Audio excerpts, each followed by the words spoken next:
नमस्कार. मी doctor Purnima Gauri, neurologist. आणि epilepsy हा आमच्याकडे येणारा एक कॉमन प्रकार आहे. इंडियन एपिलेप्सी असोसिएशन अनेक वर्षापासून भारतामध्ये काम करतायत की मिरगीबद्दलची, एपिलेप्सीबद्दलची अंधश्रद्धा मिटवावी आपल्या देशातून म्हणून. पण तरीसुद्धा अजूनही आपण बघतो 2025 चालू आहे, तरी याच्याबद्दल अनेक गैरसमजुती आहेत आणि गैरसमजुती आणि भीती काही माहिती नसलं आपल्याला की आपण त्याला उगीच घाबरतो. तसंच आहे हे एपिलेप्सी किंवा अपस्माराबद्दल. आणि मग आपल्यासमोर जेव्हा एखाद्याला फिट येते, तेव्हा जे आपण ऐकलं असतं जुनं पुराणं आपण तेच करायला लागतो. भारतात काय होतं तुम्ही बघा, एखाद्या कॉमेडी शोमध्ये ना पण हे याचा मजेमध्ये उल्लेख करतात की लाव लाव चमडी की चप्पल लाव. पण नाही, दॅट इज रॉंग. तर आपल्यासमोर जेव्हा एखाद्याला फिट येते तेव्हा काय करू नये ची यादी खूप लांब आहे.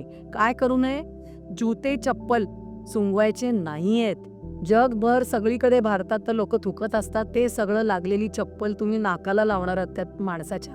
तो बिचारा बेशुद्ध आहे आणि त्याच्या नाकाला चप्पल लावताय, तर नाही करायचंय तसं. डू नॉट पुट अ चप्पल ऑन दॅट पर्सन्स नोज.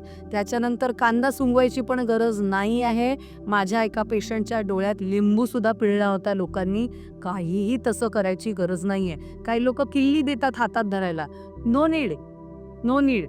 आणि काही लोक असे दात उघडायला बघतात. माझ्या एका पेशंटच्या आईचं बोट कटलंय त्याच्यात. कारण जेव्हा फिट येते ना तेव्हा शरीरातले 100% मसल्स कॉन्ट्रॅक्ट होत असतात आणि आपले ना 30% काम करत असतात. तर त्याला पकडून नाही ठेवायचं आहे, तोंडात काही घालायचं नाही आहे, चावी नाही द्यायची आहे, जुते चप्पल सुंगवायची नाही आहेत, कांदा सुकवायचा नाही. मग करायचं काय? नंबर 1, घाबरून जाऊ नका. नंबर 2, निरीक्षण करा. नंबर 3, आजूबाजूला त्याला लागतील अशा काही वस्तू असतील तर त्या दूर करा. गर्दी करू नका.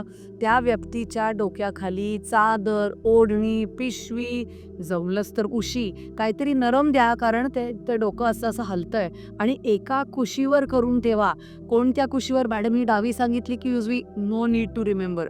कुशीवर करा, कुठचीही चालेल. जीभ एका साईडला होते, श्वासाचा पॅसेज फ्री होतो. आणि मग कारण ती जी फेस येतोय तोंडाला त्याने सगळं ब्लॉक होऊ शकतं ना, म्हणून एअर पॅसेज क्लीन करायचं आहे. ते एका कुशीवर करायचं आहे, डोक्याखाली काहीतरी द्यायचं आहे, निरीक्षण करायचं आहे, घाबरायचं नाही आणि त्याला लागणार नाही याची फक्त सोय करायची आहे. त्यामुळे काय करायचं आहे ची यादी खूप सोपी आहे. लक्ष द्या आपल्या आजूबाजूला काय होतंय त्याच्याकडे. Take care of yourself and others. Thank you.